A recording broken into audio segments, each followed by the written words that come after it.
Hey, happy Tuesday, everybody. Sean coming at you from High Level. So we have a ton of updates just pouring out, so I'm excited to get started here. So first off, let's jump into two things. So let's talk about a workflow update or workflow updates, and let's talk about some back-end improvements as well. So first things first, workflow updates. You can see here, there's a new trigger that filter for appointment status. You can filter by modified by, and the option is user, customer, or API. So let's look at what this means. So obviously we're all using workflows now. We're in the workflow trigger. You can see there's an appointment status trigger. It's been there forever. But now you can see that you want to say, oh, wait, when this appointment status is when it's modified, right? Who was it modified by? So was it modified by an API call for those of you using the third-party API? Was it modified by the customer who booked it? Or was it modified by a user within the system? And if so, you can obviously take action on that. So that is a really, really cool enhancement. Quick note, deprecation warning. With this change, we also aim to deprecate the existing customer booked appointment trigger.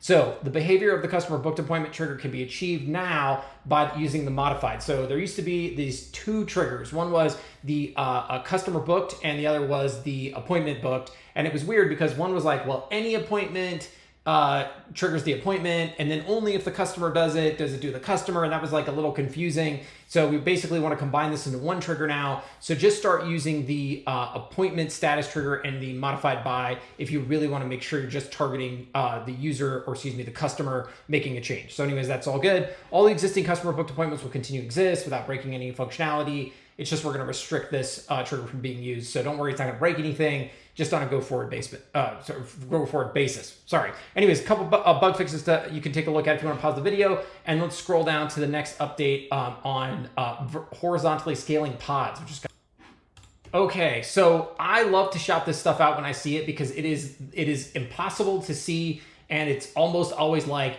the absence of something happening means it's being successful. And the amount of work the infrastructure team puts in is incredible. And I never want them not to share the spotlight because they're phenomenal people and we couldn't do it without them. So what you can see right here is it stepped up HPA or horizontal pod auto scaling. You don't have to get all deep into the details here. What you just need to know is that it's just a big enhancement on the server infrastructure that allows the auto scaling of the servers even more than before in order to catch up with different demands. It's basically more real time. It's based on actual utilization within the system. So just wanted to call this out. I think that the Infra team did just a phenomenal job here. Great job to them. And now let's jump into one last update on the workflows for this video.